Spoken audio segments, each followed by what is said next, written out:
Hello everyone, welcome to the Biosciences Talks.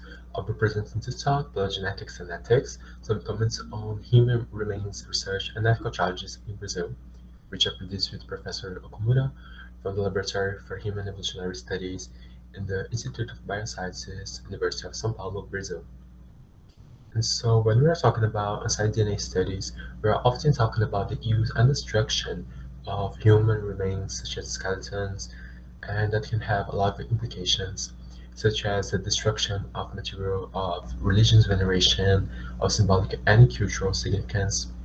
Those materials who are often curated or located in stakeholders such as museums that we have to face with the consultation and the production of guidelines in order to weigh in whether it's okay or not to destroy them.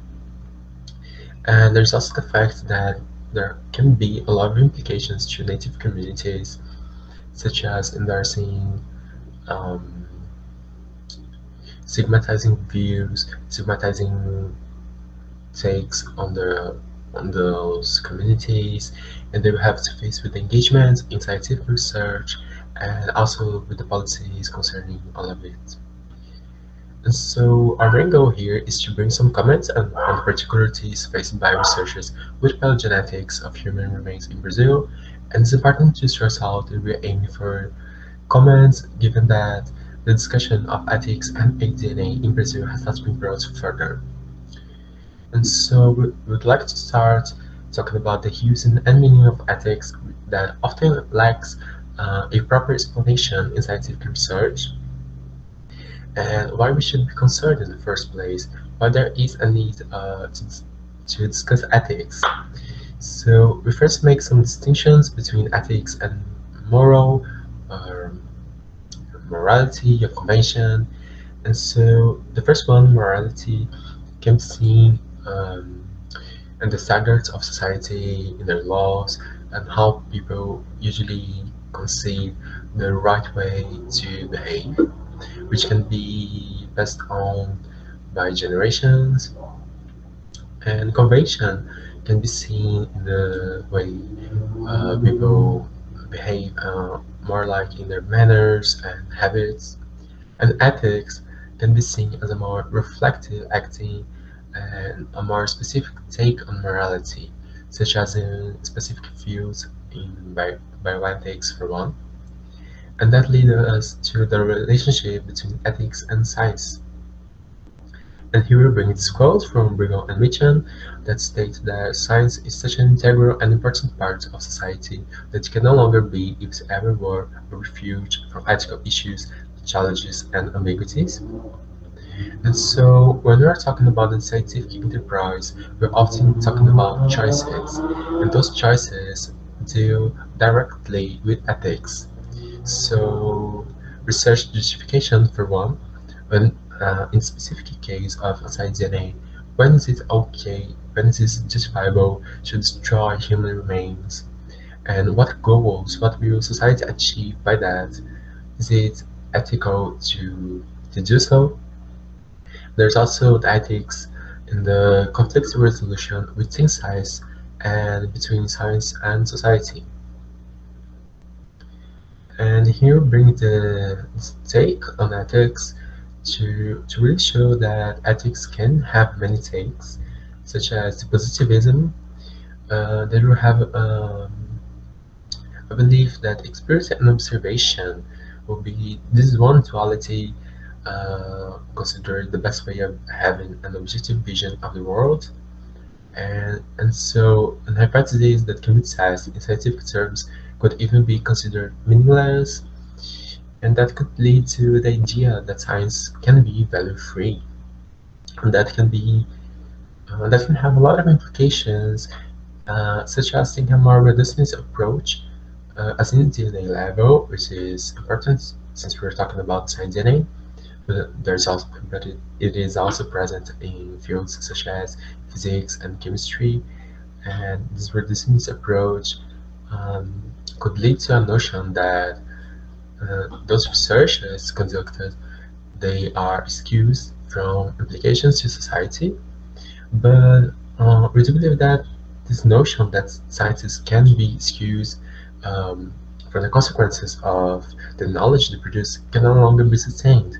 We do believe that the scientific enterprise must include a thoughtful discussion about the social and ethical implications of any given research. But even so, we are faced with ethical dilemmas when we consider the cultural diversity, multiculturalism. We see that across many different cultures in the world, there is a great diversity of opinions on what is moral and what is not, what is ethical, what is not.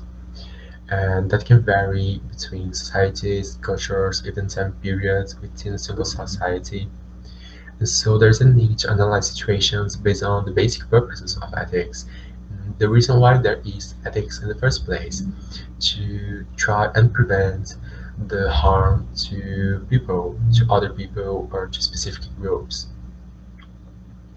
And so research with human skeletal remains has the potential to generate knowledge that is useful to other human groups to understand our history, our evolution, the history of our very own species. But there's also the potential to generate impacts to a variety of groups, such as native groups. And so we do see the necessity of dialogue with those groups.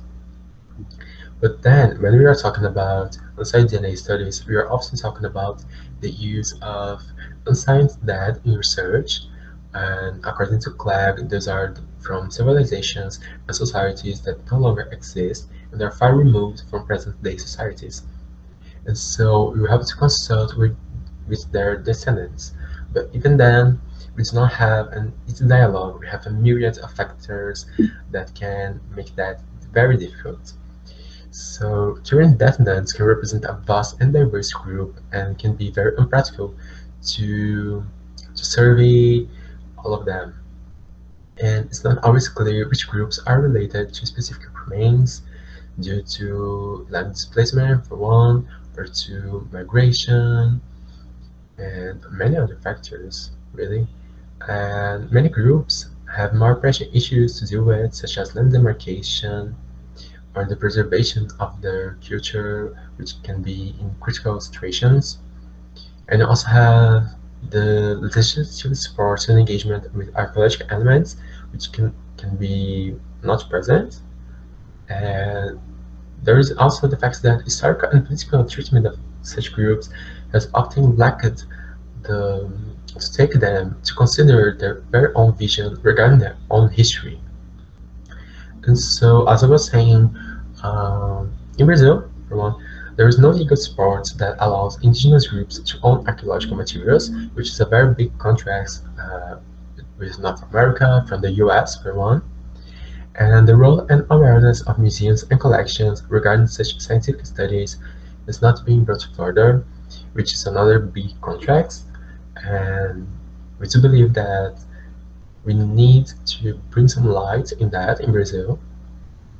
And we also believe that researchers striving for an ethical approach must be involved and not only engaging with indigenous groups but also with employees of museums and collections to strive for a more ethical approach to prevent harm from groups and also to prevent harm whenever possible to biological materials and to try and avoid their destruction whenever possible. And so here we have a very brief take on the specificities of Brazilian native communities, and it's important to stress out that it is very quick, very brief, and does not reflect the entirety of the history of native communities in Brazil. But we see that in 1910 there were the first introduction of specificities for native communities regarding law, but they were only brought to constitution in 34. So from this we take that there's not even 100 years have passed since these communities saw their issues taken into constitution. So the laws concerning such communities are very young, and they often lack more specificities.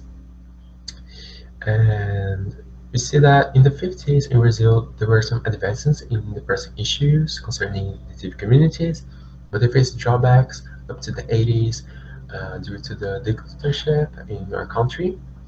And after the dictatorship ended, those issues reemerged, and many communities were taking more prominent roles. But we see that progress is not always linear, and we see that drawbacks can happen. And as scientists, we should strive to uh, strive for our research not to contribute to such drawbacks.